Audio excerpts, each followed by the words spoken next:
Commander Jake Morrison stood by the large window of the space station called Horizon's Edge and looked at Earth below. The planet was beautiful with its blue oceans and white clouds. 8 billion people lived down there, and they had no idea what was about to happen. Jake had been working on this station for 3 years now, and he loved watching his home planet from space. Today something felt wrong, though. The sensors were picking up strange readings from deep space, and the science team was acting nervous. Dr. Linda Hayes ran into the observation room with her computer tablet in her hands. Her face was white as snow and her hands were shaking badly. She had been monitoring space traffic all morning when she detected something massive approaching Earth. The readings made no sense at first, but then she understood what she was seeing. Something huge was coming, and it was bending space itself as it moved. She showed Jake the data and he felt his stomach drop. Whatever was coming toward Earth was bigger than anything humanity had ever built. The alien ship appeared above Earth without any warning. It was called a Valorian dreadnought, and it was as big as a small moon. The ship had been invisible until it chose to reveal itself.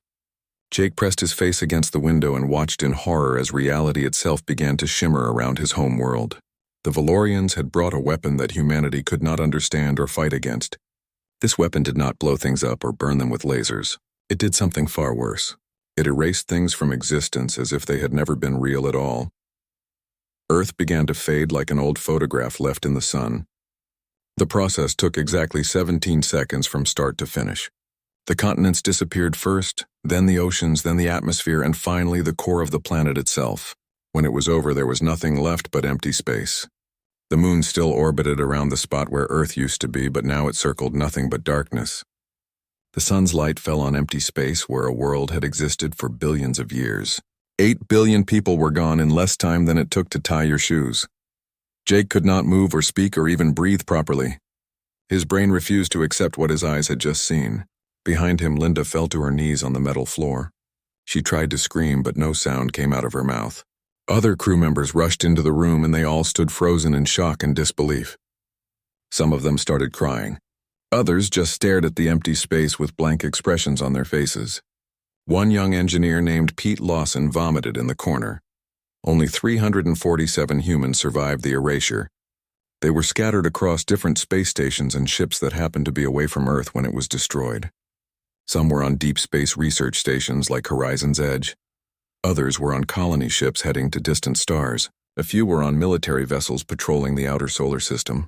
The entire human species now consisted of fewer people than a small town back on Earth. Everyone they had ever known or loved was gone, forever. Captain Nathan Cross was commanding a military destroyer called the Vengeful. Spirit near Jupiter when he got the emergency signal. His ship was running practice drills with the crew when all the alarms went off at once. The computer systems detected a massive distortion in space near Earth's orbit. By the time Nathan turned his sensors toward home, there was nothing left to see. He stood on the bridge of his ship and stared at the empty readings on his screen. His wife and 2 daughters had been living in Seattle. Now they were erased along with everything else. The Galactic Council sent out a message on all frequencies explaining what they had done and why. The message was broadcast in hundreds of alien languages, but the meaning was clear in all of them. Earth had been eliminated because humanity was too dangerous to exist. The Council said that humans were too violent and too aggressive. They said humanity advanced too quickly with technology and refused to accept their proper place in the galaxy.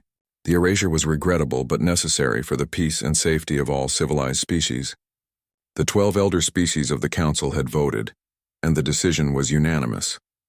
What the Galactic Council did not understand about humans was simple but important.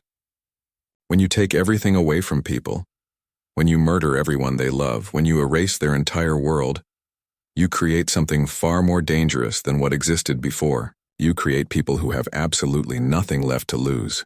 You create people who will burn down the universe itself for revenge.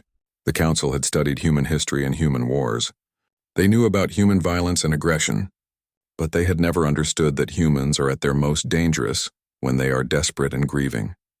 Jake Morrison gathered all the survivors using the emergency communication network. Every human who was still alive joined the call. Their faces appeared on screens all around him. 347 people floating in the darkness of space. They were scientists and soldiers and engineers and farmers. They were old people and young people and even some children who would never see Earth again. They were all that remained of the human race. Jake looked at each face and saw the same expression on all of them. It was not just grief or shock or fear. It was rage. It was pure burning hatred for what had been done to them. Admiral Patricia Cole was the highest-ranking military officer among the survivors. She had been inspecting a weapons facility on Mars when Earth was erased.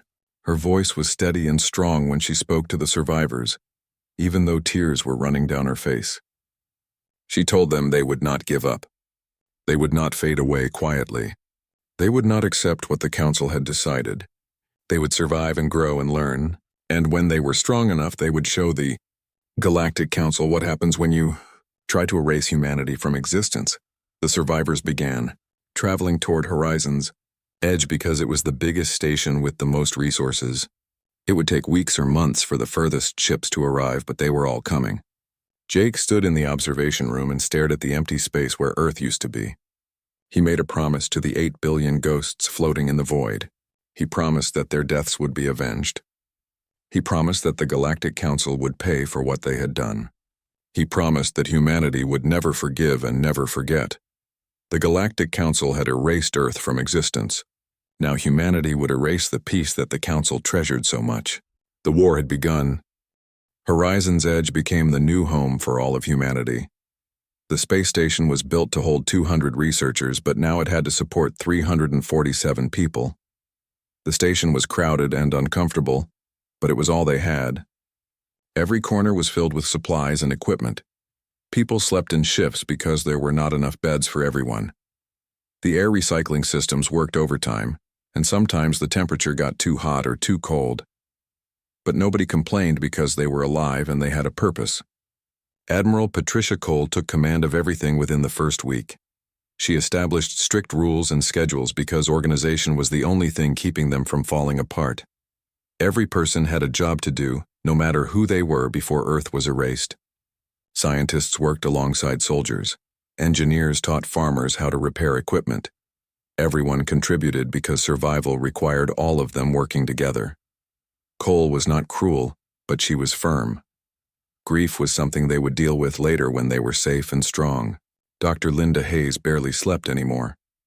She spent every waking hour studying the data from Earth's final moments. The sensor recordings from those 17 seconds held clues about the technology that had erased their world. Linda replayed the footage thousands of times, looking for patterns and understanding. Her eyes were red from staring at screens and her hands shook from too much coffee and not enough food. But she would not stop. Somewhere in that data was the key to defending against the erasure weapon. The colony ship called New Horizon arrived at the station first. It had been traveling to a distant star system with 83 settlers who wanted to start fresh lives on a new world. Now that world seemed pointless because Earth was gone. The settlers brought supplies and equipment that the station desperately needed. They also brought farming equipment and seeds that would help feed everyone. Captain Nathan Cross arrived next in his destroyer called the Vengeful Spirit. His ship was loaded with supplies he had collected from abandoned stations throughout the solar system. Jake Morrison became Admiral Cole's second-in-command even though he did not want the position. He was just a station commander before all this happened. He studied geology and planetary science in school. He was not a military leader or a tactical genius, but none of that mattered now. Every human had to be more than they were before, or the species would die out here in the darkness of space. Jake accepted the responsibility because someone had to do it, and Cole trusted him. The children were the hardest part of survival. There were 47 children under 16 years old among the survivors. Some were teenagers who understood what had happened and grieved for their lost families. Others were small children who kept asking when they could go home. 3 were babies who would never remember Earth at all. Dr. Kevin Palmer was a psychologist who had been studying how space travel affected child development. Now he became a teacher and caretaker for all the children. He set up a school in one of the cargo bays and tried to give them some sense of normal life. Food became the first major crisis they had to solve. By counting all the supplies from every ship and station, they calculated they had maybe 18 months of food left. After that, people would start starving. Lisa Grant was an agricultural engineer who had been traveling on the New Horizon. She proposed a radical plan to convert 3 entire sections of the station into farms.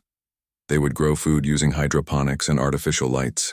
It would be difficult and require massive amounts of work, but it was their only option. Every adult who could hold a tool worked 18 hours a day building the farms. They tore apart systems that were not essential to survival. They reconfigured the environmental processors to support plant growth. They built growing chambers from whatever materials they could find or make. Welders worked until their hands were covered in burns. Engineers stayed awake for days solving problems. After 6 weeks of brutal labor, the first crops began to grow under the artificial lights. Tiny green shoots appeared in the growing trays, and people actually cheered when they saw them. Admiral Cole sent Nathan Cross on a dangerous mission while the station was being rebuilt. He took the vengeful spirit to Europa, which was one of Jupiter's moons. There was an automated mining station there called Europa Station that had been extracting resources from the ice moon for years. The station was run by an artificial intelligence system called Oracle. Nathan did not know if Oracle would help them or report their location to any aliens who came looking. When he arrived at Europa Station, the docks opened automatically and Oracle sent a message that said, "How may I assist in your survival?" Europa Station became humanity's factory. The automated systems could refine raw materials and manufacture components. Given enough time and resources, it could even build small spacecraft. Nathan left 25 engineers at Europa Station to begin the work. They started mining ice and minerals and processing everything the station needed. When Nathan returned to Horizon's Edge, his ship was loaded with raw materials that could be turned into tools and equipment and weapons. Linda made her breakthrough on day 63 after the erasure. She finally understood how the weapon worked. It targeted quantum signatures which were like fingerprints that every planet developed over billions of years. Earth had not been blown up or vaporized. It had been edited out of reality at the quantum level. The technology was centuries beyond anything humans could build. But Linda did not need to recreate the weapon. She needed to understand it well enough to defend against it. She needed to find its weaknesses and limitations. Jake organized the military survivors into a real fighting force. They had 1 destroyer, 4 shuttles with improvised weapons, and some mining equipment that could be turned into weapons if necessary. Against the massive fleets of the Galactic Council, it was laughable. They would lose any fair fight within minutes. But humans had stopped fighting fair the moment Earth was erased. Jake trained people in tactics that no sane military would use. Suicide runs and ambush attacks and hit-and-run strikes. If they were going to fight, they would fight dirty. Engineer Marcus Cole was Admiral Cole's nephew, and he was brilliant with weapons design. He created plans for a weapon that could crack an asteroid in half using focused gravity waves. The weapon would create an artificial gravity field so strong it would crush enemy ships like tin cans. Pilot Jenny Wright figured out how to modify shuttle engines to make them faster and more maneuverable than anything the Council had seen before. Her pilots learned to fly in ways that would kill most alien crews from the G-forces alone. The survivors created a new calendar to mark their progress. They called it Year 1, Post-Erasure. Everything would be measured from the day Earth died. They held a memorial service where every name of every person who died was read out loud. It took 14 hours to read all 8 billion names. When it was finally over, Admiral Cole made an announcement that would define humanity's future. They would not hide in the darkness. They would not run away to some distant corner of the galaxy. They would become strong, and then they would return for revenge. The Galactic Council had 12 elder species who each controlled dozens of star systems. They had weapons that could destroy planets and ships bigger than moons. Their empire stretched across thousands of light years and included hundreds of different alien species. They had been the dominant power in the galaxy for 10,000 years. Against all that power, humanity had 1 damaged space station, 1 military destroyer, and 347 angry survivors. The war had already started, even though the Council did not know it yet. 5 years passed in the cold darkness between the stars. Horizon's Edge had grown into something much bigger than a simple research station. The automated systems at Europa Station worked day and night, building new sections and new ships. What started as a place where scientists studied space rocks had become a shipyard and a military base, and the last home of the human species. The station now had farms and schools and even a small hospital. It was crowded and noisy, but it was alive with purpose. The first generation of children born after Earth's erasure were growing up now.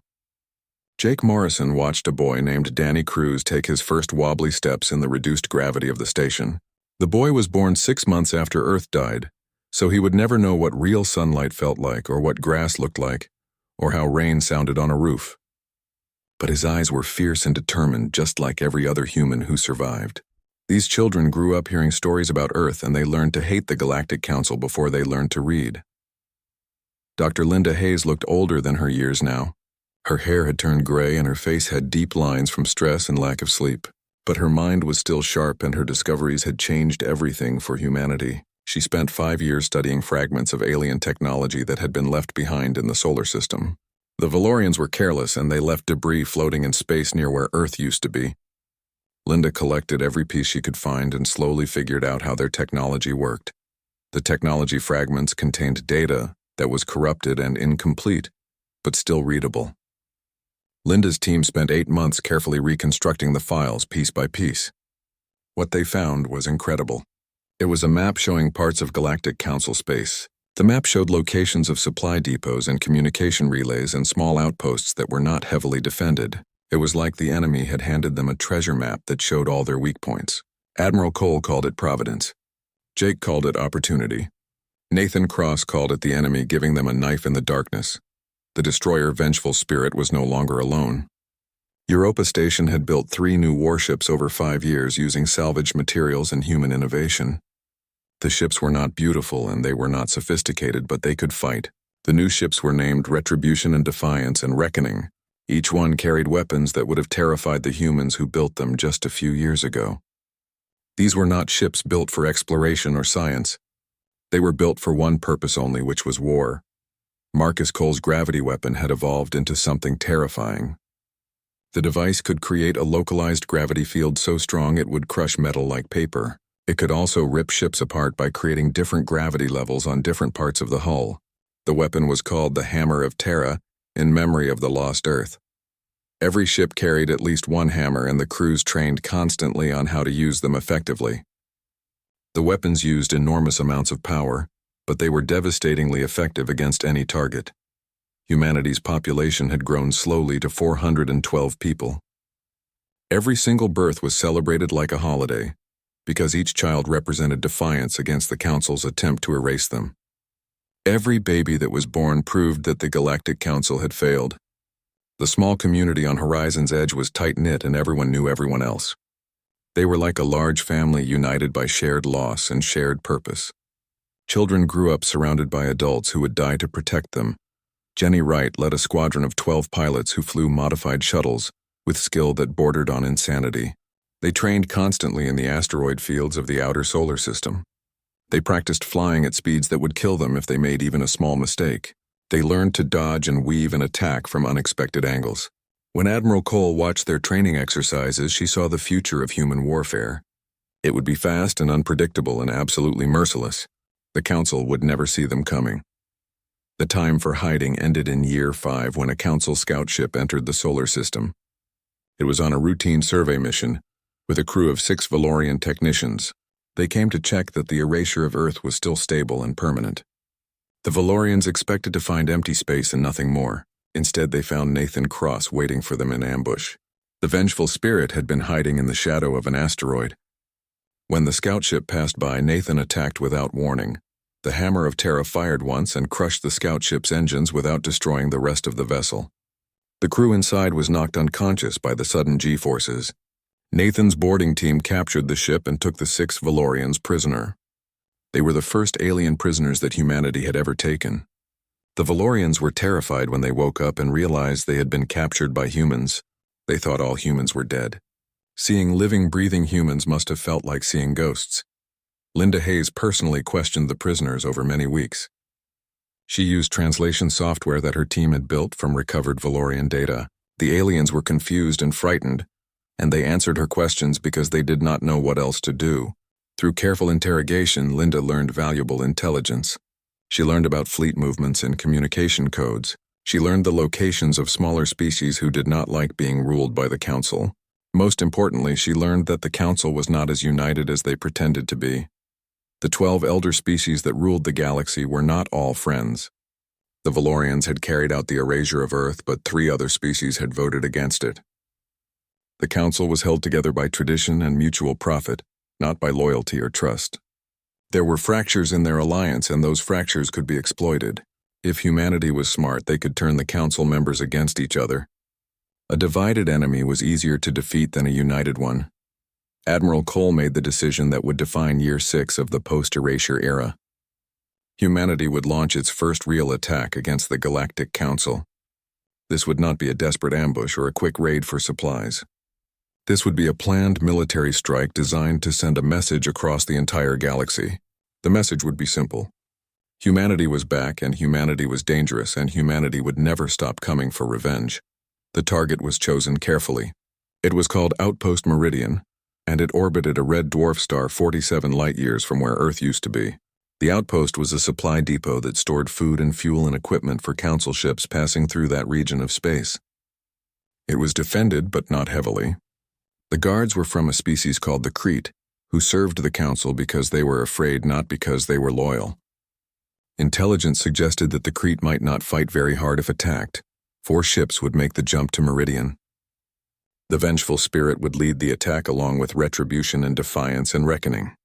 160 humans would participate in the mission. That was almost 40% of their entire remaining population.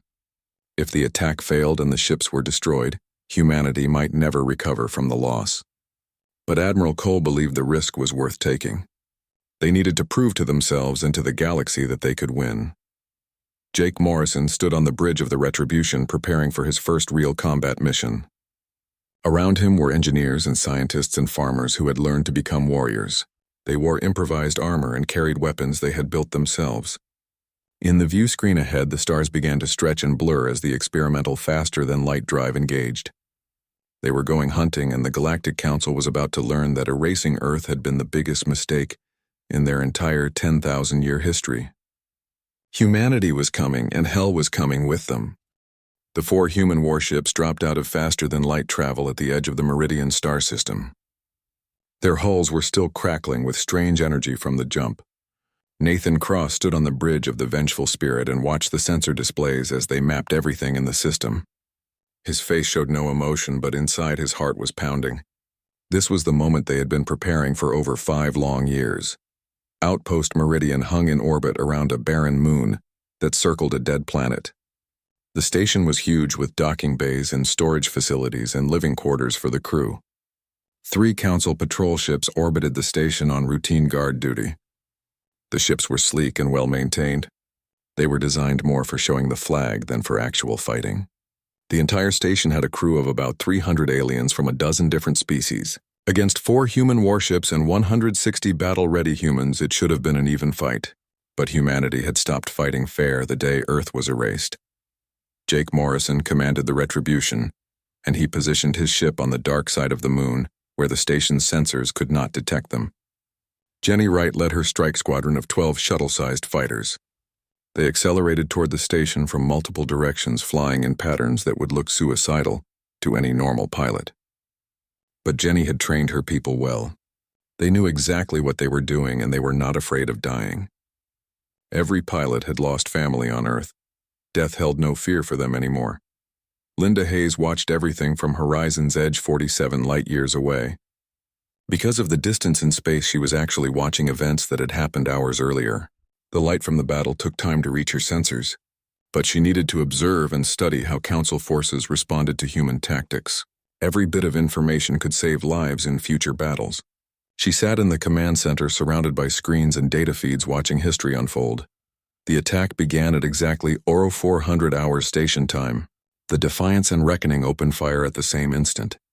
Their hammer of Terra weapons created gravitational distortions that caught 2 patrol ships completely by surprise. One ship crumpled and collapsed like a tin can being crushed in a giant fist. Metal screamed and atmosphere vented into space. The other ship tumbled out of control as the crew inside was knocked unconscious by the sudden change in gravity. It spun away into the darkness, still intact but helpless. The 3rd patrol ship managed to raise its defensive shields and fight back. Particle beam weapons lanced out through space toward the Defiance, bright blue energy beams that could burn through metal like it was paper. But the human ship was not where the targeting computer said it should be. Jenny Wright had taught them well. The Defiance rolled and twisted through space in a maneuver that should have been impossible. Its engines screamed with effort. The enemy fire passed harmlessly through empty space where the ship had been a second earlier. Nathan Cross brought the vengeful spirit around the moon fast and hard. The ship emerged from hiding like an ancient submarine surfacing from the ocean depths. His weapons officer was a former cargo pilot named Pete Lawson, who had learned to shoot with deadly accuracy. The railguns fired solid metal projectiles that moved at incredible speeds. The projectiles punched straight through the patrol ship's shields like they were not even there. The enemy vessel broke apart in a series of small explosions that lit up the darkness. Jake watched the station's automated defenses come online. Weapon platforms mounted on the hull tracked his ship as the Retribution cleared the moon's shadow. He did not try to dodge or hide. Instead, he activated the gravity shield that Marcus Cole had designed specifically for this kind of situation. The shield created a bubble of warped space around the ship's hull. Physics worked differently inside that bubble. The station's plasma weapons fired at the Retribution. Superheated gas moving at enormous speeds should have melted through the hull. But the gravity shield bent space and the plasma bolts curved away from the ship. They flowed around the Retribution like water flowing around a stone in a river. The defensive computer tried to adjust its aim. It fired more weapons from different angles. Nothing worked. Every shot curved away harmlessly. The shield was holding perfectly. Jenny Wright's strike squadron hit the station from 6 different directions at exactly the same moment. They did not shoot at the main structure. They targeted the communication arrays and sensor clusters and emergency broadcast equipment. Within 90 seconds, Outpost Meridian was blind and deaf and unable to call for help. The station could not warn anyone what was happening. It could not request reinforcements. It was completely isolated. The human fleet took up positions around the station with weapons locked on critical systems. Nathan Cross opened a communication channel, broadcasting in 12 different languages. His message was simple and direct. The station would surrender immediately. All crew members would evacuate to the planet below using their shuttles and escape pods. They would leave behind all weapons and supplies and equipment. They had exactly 30 minutes to comply with these demands. The station commander was a Crete named Vekon. He responded with anger and threats. He said the Council would hunt humanity to extinction for this attack. He said reinforcements were already on their way. He said the humans had made a terrible mistake that would cost them everything.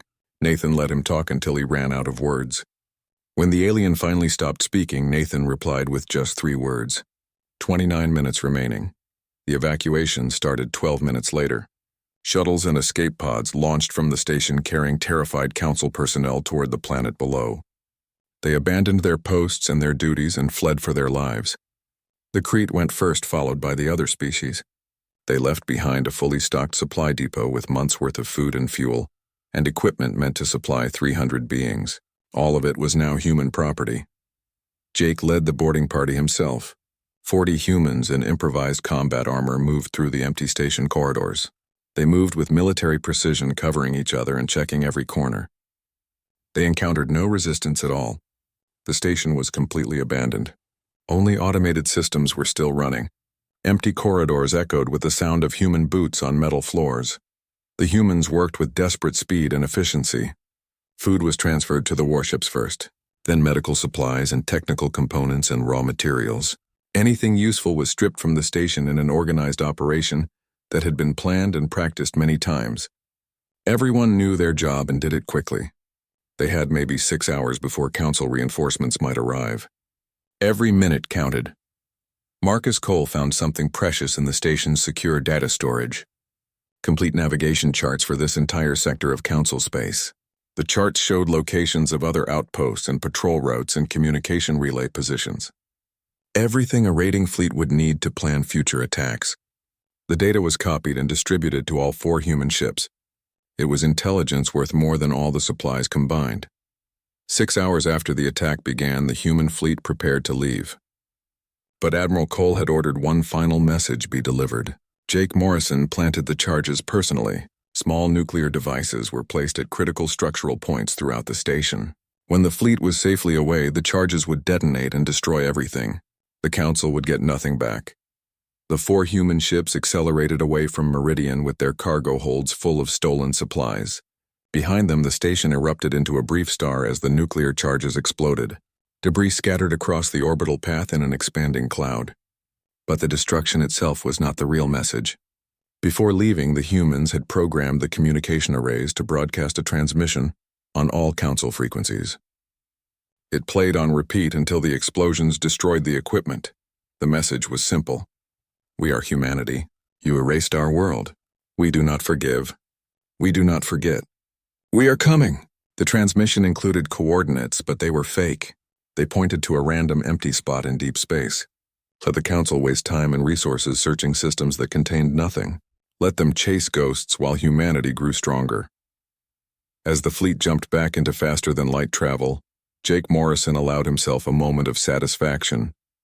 They had struck their first real blow against the Council. They had proven that humans could fight and win.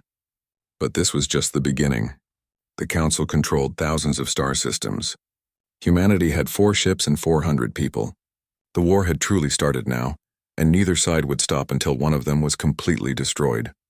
News of the Meridian attack spread through Council space like wildfire burning through dry grass. The impossible had happened and everyone knew it. A species that had been erased, that should not exist anywhere in the universe, had struck at Council territory and vanished back into the darkness. Fear and confusion spread among the elder species. Some demanded immediate action, while others questioned whether the erasure had been a mistake from the beginning. Admiral Patricia Cole stood in the command center of Horizon's Edge, looking at holographic displays of the growing human fleet. In the 2 years since Meridian, Europa Station had worked without rest building new warships. The automated systems manufactured components day and night. The fleet that once consisted of 4 desperate vessels now numbered 12 combat-ready ships. Each one was named after a city that had been erased with Earth. New York and Tokyo and London and Mumbai and Cairo and Moscow and Sydney and Rio, and Lagos and Toronto and Beijing and Mexico City. The human population had grown to 638 people. Every ship now carried families instead of just soldiers. Children were raised in corridors and cargo bays learning mathematics and military tactics and the history of a world they would never see. Jake Morrison's daughter Amy had been born 3 months ago. Her first cries echoed through the medical bay of the Retribution. She would grow up among the stars, never knowing what Earth felt like beneath her feet. Dr. Linda Hayes looked much older than her actual age. Her hair was completely gray now and her face was lined with exhaustion. Too many sleepless nights and too much stress had taken their toll. But her mind remained as sharp as ever. Using salvaged Council technology combined with human creativity, she had developed defensive shields that could withstand anything except a planet-killer weapon. She had also improved the faster-than-light drives so human ships could travel farther and faster than before. The human fleet had conducted 17 successful raids over the past 2 years. They hit supply depots and communication relays and isolated patrol ships, anything weak enough to capture and valuable enough to steal. Each victory brought new resources and new intelligence and new confidence. The humans were learning how to fight and win against superior numbers. They were becoming what the Council feared most. They were becoming dangerous, but the Council was learning too. Their fleets now traveled in larger groups for mutual protection. Their outposts bristled with weapons and early warning systems. The different species were working together more closely than they had in centuries. Humanity's attacks had forced the Council to unite against a common enemy. They were adapting to the threat, and that made future raids more difficult and more dangerous. Nathan Cross brought intelligence that changed everything. His scouts had been watching Council movements for months. They discovered that representatives from all 12 elder species were planning a summit meeting. The location was a system called Tartarus. Security would be extremely heavy, and the station would be well defended. But the symbolic value of attacking such a meeting was beyond measure. It would show the entire galaxy that humanity feared nothing. Admiral Cole understood the opportunity immediately. This was not about stealing supplies or destroying infrastructure. This was about sending a message that would echo across 1,000 worlds. This was about showing every species in the galaxy that humanity would not fade quietly into the night. This was about revenge for Earth and for 8 billion murdered souls. The risks were enormous, but Cole gave the order anyway. The entire human fleet would attack Tartarus. 12 human warships jumped into the Tartarus system in perfect formation. They emerged from faster-than-light travel in the shadow of a massive gas giant. Every warrior that humanity could field was aboard those ships. 638 people against the assembled might of the Galactic Council. The sensor displays showed what they were facing. 60 council vessels of various sizes and capabilities formed a defensive perimeter around the assembly station. The station itself was enormous, built specifically for diplomatic meetings and heavily fortified. Jake Morrison looked at the tactical display and understood that they might all die here. Every calculation said this was suicide. They were outnumbered 5-1 by ships that were individually more powerful, but rational calculations had stopped mattering the day Earth was erased. Sometimes you fought not because you could win, but because not fighting was worse than death. Sometimes revenge was more important than survival. The battle began with humanity's trademark aggression. Hit fast, hit hard. Give the enemy no time to think or coordinate. The 12 human ships accelerated to speeds that should have torn them apart. Their gravity shields absorbed the crushing forces that would have killed unprotected crews. They shot forward like bullets fired from guns. Jenny Wright's strike squadrons launched from their carriers. 40 small craft flew like angry insects, weaving between enemy ships and targeting weak points with frightening precision. The hammer of Terra weapons fired in perfect coordination. Gravitational distortions rippled through the battlefield, warping space itself. 3 council vessels were caught in overlapping gravity fields and crushed instantly. Their hulls buckled and collapsed. 4 more ships collided with each other as their navigation systems struggled with the distorted space. Metal scraped against metal. Ships tumbled out of formation, trailing atmosphere and debris. But the council fleet was not helpless. They recovered from the initial shock and began fighting back with overwhelming firepower. Particle beams and plasma weapons filled space with deadly energy. The human ship London took a direct hit. Its shields failed and the hull was breached. Atmosphere vented into space in glittering clouds of ice. Captain Sarah Blake ordered evacuation, even as she fought to keep the dying vessel in the battle. Her crew abandoned ship in escape pods while Blake stayed at her post until the end. Nathan Cross drove the vengeful spirit straight into the heart of the enemy formation. It was an insane move that no sane captain would attempt. His weapons fired continuously, railguns and missiles and the hammer of Terra all blazing at once. Around him, the other human ships followed his lead. 12 vessels against 60, but fighting with a fury that the council forces could not match. The humans had nothing to lose and everything to avenge. Marcus Cole activated his secret weapon. He had been building it for 2 years without telling anyone except Admiral Cole. The quantum disruptor was his masterpiece. It did not destroy ships or kill crews. Instead, it severed the quantum communication links that allowed faster-than-light communication across council space. Every council vessel in the system suddenly found itself isolated and alone. They could not coordinate with each other. They could not call for reinforcements. The carefully planned defense fell apart into chaos as ships fought independently. Jake Morrison targeted the assembly station itself. His weapons fire tore through the defensive shields that protected the massive structure. But he did not fire on the station. He did not kill the diplomats and leaders gathered inside for their summit. Instead, he broadcast a message that every ship in the system could hear. His words were transmitted in every council language. His voice was calm but filled with absolute conviction. We are humanity. You declared us erased. You murdered our world and 8 billion souls. We have not forgotten. We will never forgive. Your peace ends today. The message repeated over and over, drowning out all other communication. Every alien in the system heard it. Every species would remember it. Humanity had returned, and humanity was coming for blood. The human fleet began to withdraw, fighting a running battle as council ships pursued. They had taken heavy losses. 3 ships were badly damaged. 1 was completely destroyed. 97 humans were dead. But they had accomplished something that many thought impossible. They had challenged the Galactic Council in open battle. They had struck at the very heart of council power. They had proven that humanity could not be intimidated or destroyed. In the aftermath of the battle, the Galactic Council began to fracture. 3 species withdrew their support for continued war against humanity. They argued that erasing Earth had created the very threat they feared instead of eliminating it. Others called for total war and demanded that humanity be hunted down and exterminated completely. The council was divided and weakened and afraid. That was exactly what Admiral Cole wanted. Back at Horizon's Edge, Admiral Cole reviewed intelligence reports and allowed herself a tired smile.